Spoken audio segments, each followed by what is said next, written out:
একজন নির্দোষ মানুষ যাকে মিথ্যা অভিযোগে কারাগারে পাঠানো হয়েছে, তার কোনো দোষ ছিল না। সে শুধু আল্লাহকে ভয় করেছিল। কিন্তু সেই অন্ধকার কারাগার থেকেই শুরু হতে যাচ্ছে এমন একটি ঘটনা যা তাকে নিয়ে যাবে মিশরের সবচেয়ে ক্ষমতাশালী মানুষের স্থানে। আজ আমরা জানব কারাগার থেকে কিভাবে আল্লাহ হজরত ইউসুফ আলাইহিসসালামের ভাগ্য বদলে দিলেন।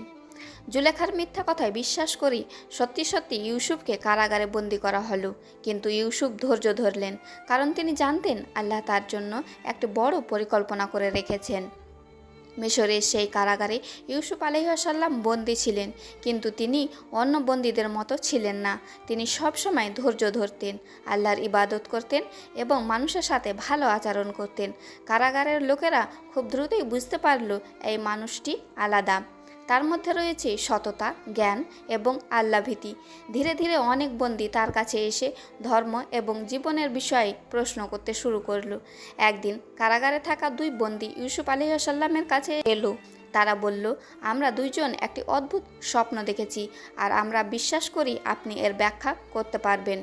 প্রথম ব্যক্তি বলল, আমি স্বপ্নে দেখেছি আমি আঙ্গুর চেপে রস বের করছি।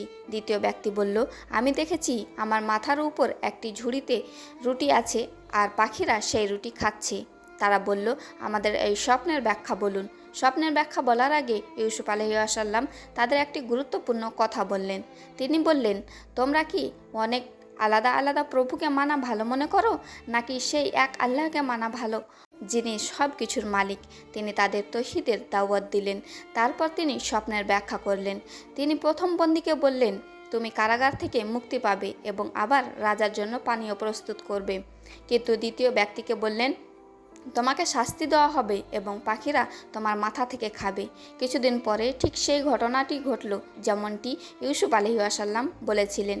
যে ব্যক্তি মুক্তি পেল তাকে ইউসুফ আলাইহিসসালাম একটি কথা বলেছিলেন। তিনি বলেছিলেন, যখন তুমি রাজার কাছে যাবে তখন আমার কথা তাকে স্মরণ করিয়ে দিবে। কিন্তু মুক্তি পাওয়ার পর সে ব্যক্তি অনেক বছর ইউসুফের কথা ভুলে গেল।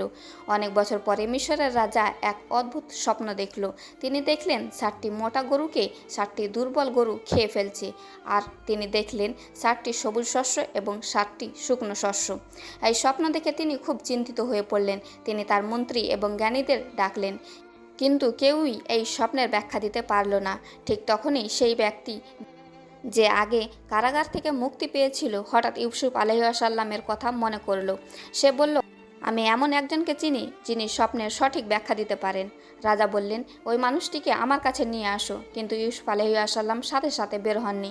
তিনি বললেন, প্রথমে সেই ঘটনা তদন্ত করা হোক যেখানে মিশরের নারীরা নিজেদের হাত কেটেছিল।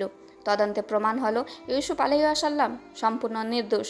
মন্ত্রীর স্ত্রীও স্বীকার করল সত্যি ইউসুফ নির্দোষ ছিল। আমি তাকে প্রলুব্ধ করেছিলাম। এইভাবে আল্লাহ ইউসুফের সম্মান ফিরিয়ে দিলেন।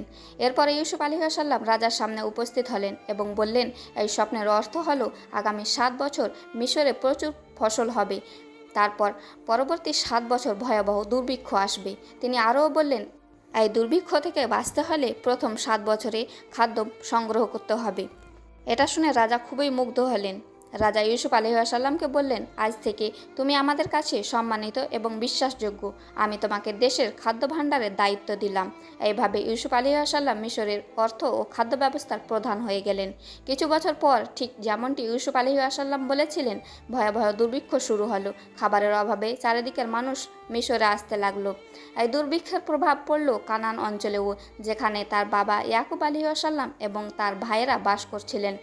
অবশেষে একদিন ইউসুফের নিজের ভাইয়েরাই খাবারের সন্ধানে মিশরে এসে পৌঁছালো। কিন্তু তারা জানতো না যে শক্তিশালী মন্ত্রী তাদের সামনে বসে আছে, তাদের সেই হারানো ভাই। বহু বছর পর ভাইদের সামনে দাঁড়িয়ে আছে ইউসুফ আলাইহিসসালাম, কিন্তু তারা তাকে চিনতে পারল না। এখন কি ইউসুফ তাদের পরিচয় বলবেন? তিনি কি প্রতিশোধ নেবেন নাকি ক্ষমা করবেন? আর কিভাবে পূরণ হবে তার ছোটবেলা সে আশ্চর্য স্বপ্ন? এই অবিশ্বাস্য গল্প জানবো পরবর্তী পর্বে। আর এই পর্বটি কেমন লাগলো অবশ্যই জানাবেন। ভালো লাগলে ভিডিওটিতে একটি লাইক দিয়ে চ্যানেলটি সাবস্ক্রাইব করে দিবেন। ধন্যবাদ।